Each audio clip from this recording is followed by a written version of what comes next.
itong si Tubi Chanco.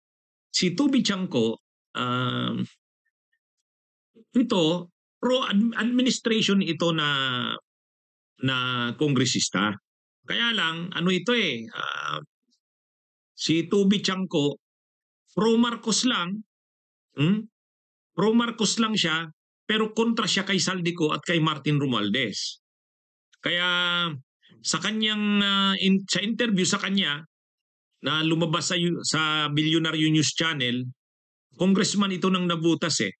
Ang sinasabi niya, na witness niya talaga, nandun siya, katabi niya mismo ang presidente, kausap kausap ng presidente si dating Speaker Martin Romualdez at si dating House Appropriations Committee Chair Saldico. At sa harap niya daw mismo, sa harap niya, narinig niya ah, ang mga sinabi ng presidente. Ang sabi daw ng presidente, sobra na kayo. Pinapagalitan daw sila Martin Romualdez at saka si Saldico. Noong November 2024 umano ito, nung kainitan niya ng issue ng budget, yung maraming insertions nga, yan, ang pinag-uusapan diyan ng mga taong yan, November 2024, yung para sa 2025 budget, ay nakita na raw ng presidente na maraming ang mga insertions at para nga ito kila Romualdez at kay Saldico, medyo ano na daw, hindi pala medyo, sobra na daw, nung nag-aalit daw ang presidente, sabi ni Tubi Chanco. At sinabihan daw yung dalawa, sobra na kayo. Ilang bang bahay sa Forbes Park ang bibili nyo? Ilang kotse na Ferrari? Ano ba ang ano nyo? Inuubos nyo na ang pundo ng bayan. Parang ganun yung yung sinabi daw ni PBBM dun sa dalawa. Ay kasi nga nakita na daw ng presidente na sobrang garapal naman ang ginagawa nila Saldico at ni Martin Romualdez. Ay sobra daw ang galit ni PBBM noon.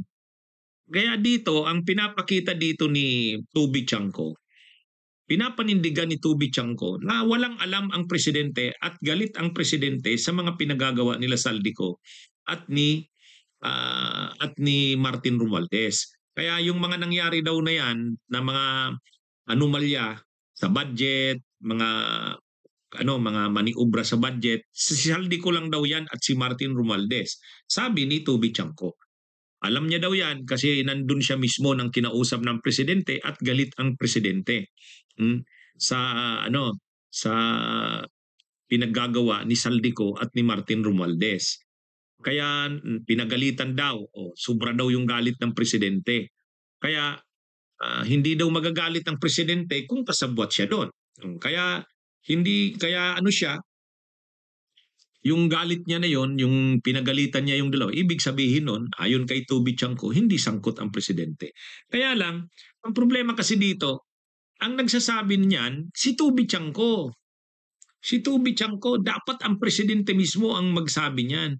At dapat ipakita talaga din ng presidente na totoo yan. At galit siya noon sa mga ginawa. At saka, kumbaga gawin na ipakita ng presidente yung galit niya. Ito kasing galit ng presidente, general in general, kung samantalang ang sinasabi ni Tubi Chanco, nagalit ang presidente kay Romualdez at saka kay Saldico dahil sa mga ginawa nitong maniobra na sobra na. Halos hindi na moderate your greed. Garapala na, sobra ng pagkagahaman. Hindi mo makita yan sa ngayon ng presidente. Hindi mo makita sa kanya na kahit nung nag-resign si Saldico, hindi naman pinakita na ang dahilan noon ay yung tungkol nga dyan sa budget. Hindi. Sa katunayan, kahit na nag-resign na si Saldico noon, part pa siya ng administration.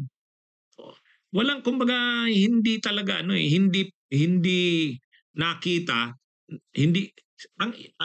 ito, yung sabi na lang ito ni Tubi Chanco. Pero sa aktual, walang nakita ang publiko na nagalit ang presidente kay Saldico or kay Martin Romualdez. Sa katunayan, nag-resign si Saldico pero nandun pa rin siya sa sirkulo ng administrasyon. Ngayon na lang naman yan nangyari nung nagsimula na yung mga kaso. Yun, tumakas na si Saldico. Pero nung mga panahon, kahit na nag-resign na siya bilang House Appropriations Committee Chair, malapit pa rin siya sa inner circle ng Kamara nila Romualdez. At si Romualdez din, hindi mo naman makita na nasira na yung relasyon nilang magpinsan. Malapit pa rin ang presidente at saka si Martin Romualdez. Kahit nga ngayon na may mga issue na kay Martin Romualdez, hindi naman makita na galit si PBBM kay Martin Romualdez. Ang sabi niya lang, hayaang imbestigahan. Kung talagang may ebidensya, kasuhan. Pero kung totoo yung sinasabi ni Toby Chanco na nagalit nga ang presidente dahil nalaman niya ang mga pinagagawa nila Martin Romualdez at nila Saldico, ay di dapat ngayon pa lang ang presidente mismo mag-i-instruction na ito yung gawin nyo. Kasi alam ko lahat yan. Alam ko kung anong nangyari dyan. Tuluyan nyo na yan.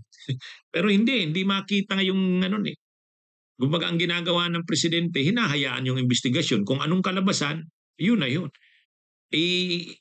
Kung sana yung mga sinasabi ni Toby Chanco ay kumpirmahin din ng presidente, mapaparusahan talaga yung mga dapat maparusahan. Mapapabilis ang paggulong ng mga kaso. Kasi siyempre maraming alam ang presidente.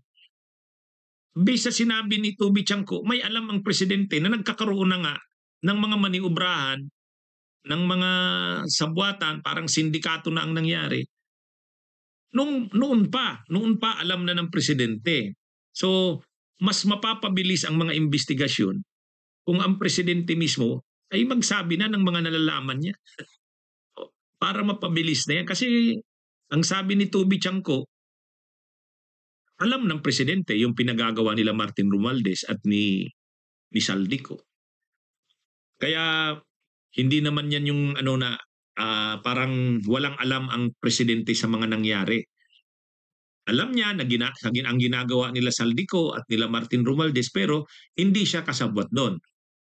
Yun ang sinasabi ni Toby Chanco. Hindi nang inabang ang presidente doon. Sa katunayan, nagalit pa nga siya. Di dapat ipakita ng presidente yung galit niya. Dapat nga, siya mismo makita na masama na ang loob niya kay Martin Romualdez sa pinsan niya. Bakit ganun ang ginawa? Anyway, yan lang yung maraming sinasabi si Toby Chanco, pero ang sabi niya ganon. Kaya mahirap na natatagalan pang masyado ang investigasyon dahil pero kung ang mga sinabi ni Toby Chanco ay tanggapin ng presidente at makita rin sa presidente yung galit niya nga sa mga nangyari, ay mapapabilis itong pagpapakulong sa mga dapat managot. Bunyog, halikan na kasama ka. Bunyog, kapag buklod ay may pag-asa. Luzon, Visayas, Mindanao, isa ang pananaw. Sa bagong Pilipinas ang bunyog isisigaw.